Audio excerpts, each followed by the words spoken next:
మనకు ఒక పక్కన మన ఇబ్బందులున్నాయి, ఇంకొక పక్కన పర్మనెంట్గా రెస్టరేషన్ చేయాలి. మళ్లీ నేను ఈ వరదలకు ప్రజల్ని బలిగా కానించడానికి వీలు కాదు, అది కూడా చేయాలంటే చాలా సిస్టమేటిక్గా పనిచేయాల్సిన అవసరం ఉంది. తాత్కాలికంగా వీళ్ళు నిలబెట్టాలి, మళ్లీ నేను శాశ్వతంగా పరిష్కారం చేయాలి. అందుకని ఈరోజు అన్ని అనలైజ్ చేసిన తర్వాత ఒక ప్యాకేజ్ ఒకటి ఇస్తున్నాం. ఆ ప్యాకేజ్ ప్రకారం 179 సచివాలయాలు, ఇక్కడ పనిచేసిన 32 వార్డులు, మిగిలిన సచివాలయాలు కొన్ని ఉన్నాయి. ఇబ్రహీంపట్నం, లేకపోతే జక్కంపూడి, వాల్మీకి కాలనీ, వాంబే కాలనీ, ఇలాంటివన్నీ కొన్ని ఉన్నాయి. ఆ ఏరియాస్ అన్ని చూసుకున్న తర్వాత 179 సచివాలయాల్లో ఏ ఇండ్లు అయితే మునిగిపోయినాయో ఆ ఇండ్లు వార్డ్స్ పై మొత్తం 179 సచివాలయాలు.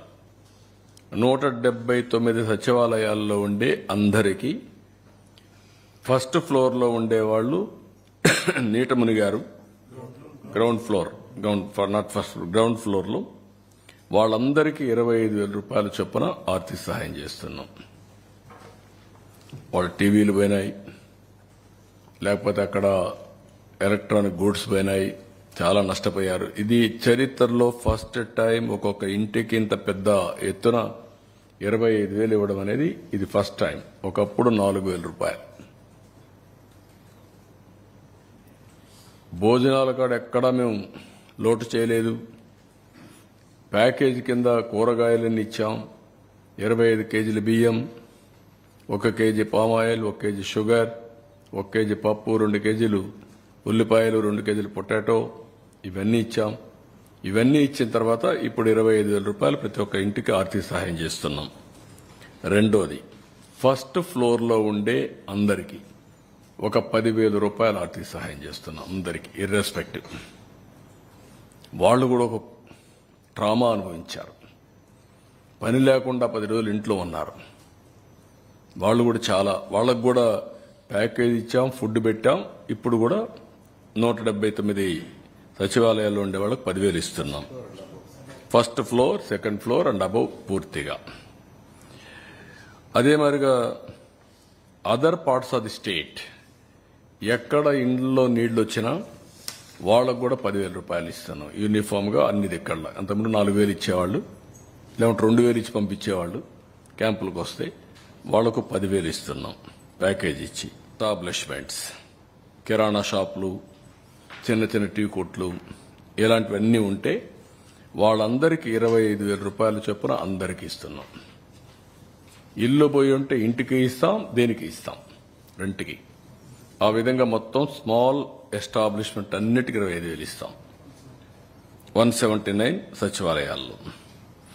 అదే మరిగా ఎంఎస్ఎంఈలు రిజిస్టర్ చేసుకున్నారు, ట్రేడ్కు అవన్నీ కూడా రిజిస్టర్ చేసుకున్నారు. చిన్న చిన్న ఇవి పెట్టుకున్నప్పుడు వాళ్ళందరికీ టర్న్ ఓవర్ 40 lakhs కంటే తక్కువ ఉంటే వాళ్ళందరూ ఈ యొక్క జీఎస్టీ ఫైల్ చేయాల్సిన పని లేదు. కాబట్టి వాళ్ళకి ఎగ్జామిషన్ ఉంది. దాని మీద కొంతమంది రిజిస్ట్రేషన్ కూడా చేసుకోరు. వాళ్ళందరికీ రిజిస్ట్రేషన్ అంటే జీఎస్టీ రిజిస్ట్రేషన్ చేసుకోరు. వాళ్ళందరికీ 50,000 రూపాయలు ఇస్తాం. అదే సమయంలో ఎంఎస్ఎంఈలు 40 లక్షల నుంచి 1.5 crores, 1,50,00,000 వీళ్ళకి టర్న్ ఓవర్ తీసుకుంటున్నాం.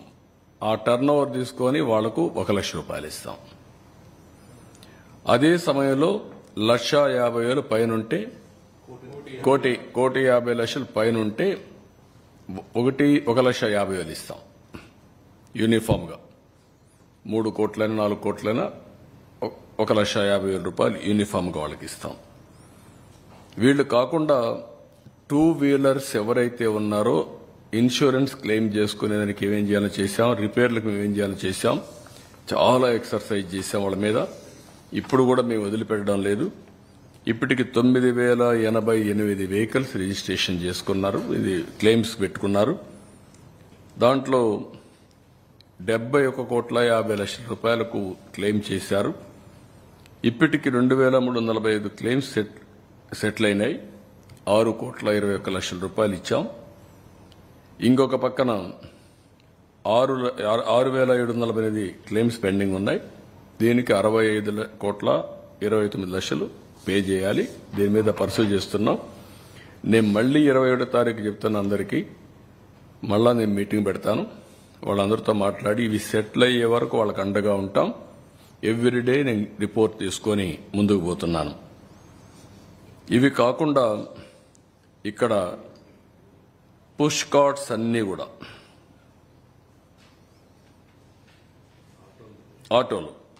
ఆటోలన్నీ కూడా 3 వీలర్స్ అన్నిటికీ 10,000 రూపాయలు ఇస్తున్నాం. ఒక 4,500 ఉంటాయి రఫ్గా. వాళ్లకు 10,000 రూపాయలు అన్ని ఆటోలకు ఇస్తున్నాం. ఇది కాకుండా పుష్ కార్డ్స్ ఇల్లు పోతే ఇంటికి ఇస్తున్నాం. వాళ్ళందరికీ పుష్ కార్డ్స్ ఫ్రీగా కొని మళ్ళా సెట్ చేస్తున్నాం. ఎంత అయితే అంత, 20,000 అయితే 20,000 ఒక ఆధునికంగా మోడర్న్ గా తయారు చేసి వాళ్ళందరికీ హ్యాండ్ ఓవర్ చేస్తాం. వ్యాపారాలు మళ్ళా పెట్టుకునేందుకు వాళ్ళకు ఉపయోగపడతాం.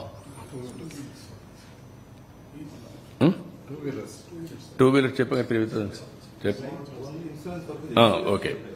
2 వీలర్స్ అన్నిటికీ 3,000 రూపాయలు ఇస్తాం. 3 వీలర్స్ కి 10,000 రూపాయలు ఇస్తాం. పుష్ కార్డ్స్ సెట్ చేస్తాం.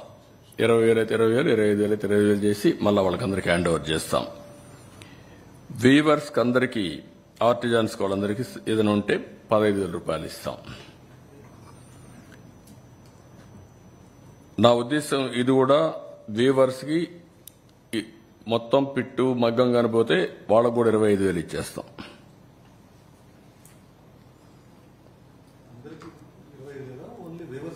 25,000 వీవర్స్ కి కిరాణా షాప్ మాదిరిగా మొత్తం మగ్గం పోతే.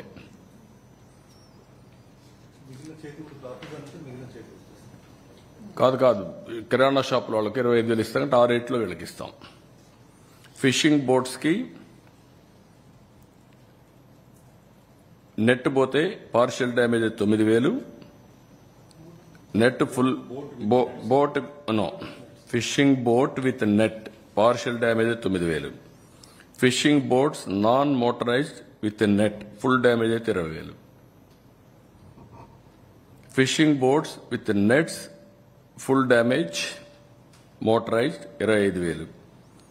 Fishing farm desiltation restoration repairs 18,000 for hectare. Sericulture కి 6,000 రూపాయలు. ఇది కూడా నాకు వాడేసిన దాంట్లో నేను మర్చిపోయాను. ఇది కూడా కరెక్ట్ కాదు. దీనికి కూడా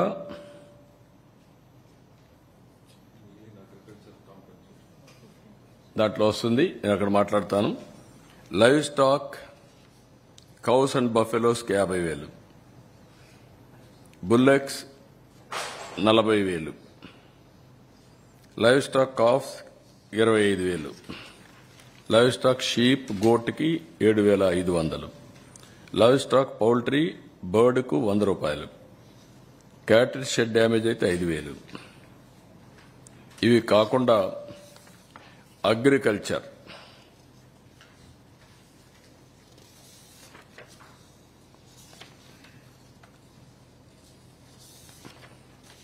అన్ని పెంచాం. 17,500 రూపాయలు ప్యాడీ ఉంటే నేను 20,000 ఇచ్చాను. ఇతను వచ్చి 16,000 చేసి లాస్ట్ ఇయర్ 17,500 చేశాడు. ఇది ఏమాత్రం చాలదు, అందుకే 25,000 చేశాం. అన్ని కూడా పెంచాం. హెక్టార్కి 25,000, ఎకరాకు 10,000. కాటన్ హెక్టార్కి 25,000, గ్రౌండ్ నట్ 25,000, వరి 25,000, sugar cane 25,000, bajra, black gram, green gram, మొక్కజొన్న, రాగి, రెడ్ గ్రామ్, సీసం, soyabean, sunflower, tobacco 15,000, castor, jute, కొర్ర, సామా ఇవి కూడా 15,000. ఇది కాకుండా హార్టికల్చర్కి వచ్చినప్పుడు banana 35,000, turmeric 35,000, vegetables 25,000, betel vine 75,000 ఎకరాకు, యామ్ 35,000 కంద, మిరప 35,000, పప్పాయి 25,000, టమాటో 25,000, గోవా జామ 35,000, ఫ్లవర్స్ 25,000, ఉల్లిపాయలకు 25,000, నిమ్మ 35,000, మామిడి 35,000, కాఫీ 35,000, వాటర్ మెలన్ 25,000, నర్సరీకి 25,000, pomegranate 35,000, apple ber 35,000, sapota 35,000, tapioca 10,000, coriander 25,000, cashew 35,000, dragon fruit 35,000, palm oil ట్రీకి 1,500, కోకోనట్ 1,500. ఇది ఫస్ట్ టైం చరిత్రలో రీజనబుల్గా ఇవ్వాలి, ఇంప్రాక్టికల్గా ఉంటే కరెక్ట్ కాదు, రైతులు ఇబ్బంది పడుతున్నారనే ఉద్దేశంతో ఫస్ట్ టైం ఇది ఇచ్చాం. దీంట్లోనే సెరికల్చర్ కూడా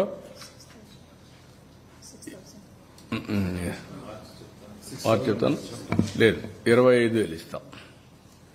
సెరికల్చర్ కూడా 25,000 ఇస్తాం. ఇంకా ఏదైనా ప్రాబ్లం ఉందనుకుంటే నేను ఆలోచిస్తా. 25,000 రూపీస్ ఎక్కువ నష్టం కాదు, అది హెక్టార్కి. దెన్ ఇవన్నీ ఇచ్చిన తర్వాత మాకు కన్జంప్షన్ లోన్స్ బ్యాంక్స్ చెప్పింది 175 సచివాలయాల్లో గ్రౌండ్ ఫ్లోర్లో ఉండే వాళ్ళకి 50,000 ఇమ్మన్నాం. 36 నెలలు రీపేమెంట్ పీరియడ్, 3 నెలలు moratorium. First floor and above ఉండే వాళ్ళకి 25,000 ఇమ్మన్నాం. 36 నెలలు రీపేమెంట్, 3 నెలలు మారటోరియం. షాపులు, కమర్షియల్ ఎస్టాబ్లిష్మెంట్స్, ఎంఎస్ఎంఈలకు అన్నిటికీ రీషెడ్యూల్ చేయమన్నాం. 1 ఇయర్ మారటోరియం ఇమ్మన్నాం. కానీ నేను అడిగింది 2 ఏళ్లు ఇమ్మంటున్నాను. దాని నుంచి ఇంకా వాళ్ళకి ఏమి ఇన్సెంటివ్స్ ఇస్తారో మీరు చెప్పండి, వాళ్ళు రివైవ్ చేయాలి. గవర్నమెంట్ ఇవ్వాల్సినంత ఇచ్చాం, సెంట్రల్ గవర్నమెంట్ ఏం చేస్తారు, బ్యాంక్స్ ఏం చేస్తారు, మీరు కూడా ముందుకు రావాలని చెప్పి అడుగుతున్నాను. వాళ్ళతో కూడా టేకప్ చేస్తాం, అది కూడా ఇస్తాం. షార్ట్ టర్మ్ క్రాప్ లోన్స్ కి 5 ఏళ్లు రీషెడ్యూల్మెంట్, 12 నెలలు moratorium. Term loans instalments reschedule చేసి ఫ్రెష్ లోన్స్ ఇమ్మని చెప్పి రిక్వెస్ట్ చేస్తున్నాం. ఇప్పుడు వెహికల్స్ నేను ముందు చెప్పాను, ఏది ఎంత వచ్చింది, ఎంత కట్టారని, అవన్నీ కూడా వచ్చాయి. అర్బన్ కంపెనీ ద్వారా వీళ్ళకి హెల్ప్ చేయడానికి మేము డౌన్లోడ్ చేసుకొని మా సచివాలయంలో అందరూ కూడా బాగా ఇచ్చేశారు. 54,680 డౌన్లోడ్ చేసుకున్నారు ఈ కంపెనీ. దీని ద్వారా డే బై డే చాలా చేశారు. 512 మంది పార్ట్నర్స్ ఈ పని చేయడానికి పెట్టుకున్నారు. అదే సమయంలో ఇప్పటి వరకు వచ్చిన దాంట్లో 4,706 క్యుములేటివ్గా వచ్చాయి. మళ్లీ వాళ్లే 958 క్యాన్సిల్ చేసుకుని 3,748 సర్వీస్ కోసం రిక్వెస్ట్లు వస్తాయి. 3,569 కంప్లీట్ చేశాం. 95%. ఈ రోజు రేపు 100% అవుతుంది. కనీసం ఒక 4,000 మంది దగ్గర ఈ అర్బన్ కంపెనీ ద్వారా ప్లంబర్ కావాలన్నా, ఎలక్ట్రీషియన్ కావాలన్నా, ఎవరు కావాలన్నా వాళ్ళు పంపించి సర్వీస్ చేశాం. ఇది ఒక నాలెడ్జ్ ఎకానమీలో భవిష్యత్తులో కూడా ఒక ఆనవాయితీగా తీసుకొని డోర్ డెలివరీ కింద ఇవన్నీ చేయడానికి అవకాశం ఉంటుంది. అదే మరి ఎలక్ట్రానిక్ సర్వీసెస్ అన్ని శాంసంగ్ కానీ, బ్లూ స్టార్ కానీ, డైకిన్ కానీ, గాడ్రేజ్ కానీ, మీకు ఎల్జీ కానీ, అందరూ ఆల్మోస్ట్ ఆల్ 14 కంపెనీలు ఉన్నాయి. 14 కంపెనీలో మొత్తం మీరు చూస్తే 3,727 సర్వీస్ కాల్స్ వచ్చాయి. దీంట్లో 1400 ఇప్పటికి సార్ట్అవుట్ చేశారు. ఇంకా 2100 చేయాలి. వాళ్ళకు కూడా చెప్తాను, నేను రేపు ఎల్లుండి వెళ్తాను. మళ్ళీ చేయకపోతే మాత్రం I will expose that companies. They have to do it. ఒక customer service is your responsibility. అందుకే అక్కడ కూడా మేము డిపార్ట్మెంట్ మొత్తం తీసుకొని ఎంతవరకు చేయాలని చేస్తున్నాం. నా ఉద్దేశం, మేమిచ్చే బెనిఫిట్ ఒక యాంగిల్, మేమిచ్చే సర్వీసింగ్ ఒక యాంగిల్. అందుకనే మొత్తం సర్వీస్ ప్రొవైడర్స్ అందరినీ కూడా ఏ విధంగా వాళ్లకు బెటర్ లివింగ్ రావాలనో అన్ని విధాలా సహకరిస్తున్నాం. దానికి కూడా మొత్తం అనలైజ్ చేసి ఇవన్నీ కూడా చేపిస్తాం. ఒక పక్క ఎలక్ట్రానిక్ సర్వీసెస్, గూడ్స్ అన్ని రిపేర్లు చేపించడం, ఒక పక్క అర్బన్ కంపెనీ ద్వారా మెకానికల్ని మిగిలిన పంపించి చేయడం, రెండో పక్కన ఎలక్ట్రీషియన్ అన్ని. Motor transport commissioner 2 wheeler 3 wheeler repair చేయడానికి ఎక్కడా మోసాలు లేకుండా వాళ్ళ యొక్క కంపెనీ వర్క్షాప్లు ఉన్నాయి, వాళ్ళ ద్వారా చేపించడం, బయట మెకానిక్స్ పెట్టడం, రెండూ చేసి వీలైనంత తొందరలో నార్మల్స్ తేవడానికి అన్ని వెహికల్స్ ని రోడ్డు మీద పెట్టడానికి ప్రయత్నం చేస్తున్నాం. మేమిచ్చే ప్యాకేజ్ అన్ని ఇచ్చాం. అదే సమయంలో గవర్నమెంట్ ఆఫ్ ఇండియా ఇప్పటి వరకు ఎప్పుడూ ఇవ్వనంత హైయెస్ట్ ప్యాకేజ్ ఇది. చరిత్రలో ఎప్పుడూ ఇవ్వనటువంటి ప్యాకేజీని ఇవ్వగలిగాం. కష్టాలున్నాయి. వాళ్ళ కష్టాలు చూస్తే గుండె తరుక్కపోతుంది. వాళ్ళు నిలబెట్టాలి, ఆత్మవిశ్వాసం కలిగించాలి, మళ్ళా వాళ్ళని నిలదొక్కునే విధంగా చేయడం మా బాధ్యత. అందుకని ఇవన్నీ చేశాం. ఇది అయిన తర్వాత 21వ తారీఖు మళ్ళీ అన్ని దిక్కళ్ళు, అన్ని డివిజన్లో 179లో మా వాళ్ళు మీటింగ్లు పెడతారు. అప్పుడు లోపల కాన్సన్ట్రేట్ చేస్తారు. చేసిన తర్వాత ఇవన్నీ కూడా చేసి లాస్ట్ నేను ఒకటే చెప్పాను, చివరి వ్యక్తికి న్యాయం జరిగే వరకు వదిలిపెట్టమని. చివరి వ్యక్తికి న్యాయం చేసి వాళ్ళు నిలదొక్కునే ధైర్యాన్ని కల్పించి ఆ తర్వాత కూడా ఒక ప్రత్యేకమైన ఎఫర్ట్ పెడతాం. నేచర్ ద్వారా, ప్రకృతి ద్వారా ఎవరైతే విక్టిమ్స్ అయ్యారో అలాంటి వారి కోసం ప్రత్యేకంగా ఆలోచించి కొన్ని కార్యక్రమాలు కూడా తీసుకుంటాం. రెండోది, ఇలాంటి సంఘటనలు మళ్లీ పునరావృతం కాకుండా ఉండడానికి ఆపరేషన్ బుడమేరు స్టార్ట్ చేస్తాం. దానికి కూడా రేపు ఎల్లుండో కేబినెట్ కూడా డిస్కస్ చేస్తాం. చేసి దానికి ఎలాంటి చట్టం తేవాలో తీసుకొచ్చి టోటల్ గా, ఎందుకంటే కృష్ణాలో 2 పక్కల 2 సమస్యలు ఉన్నాయి.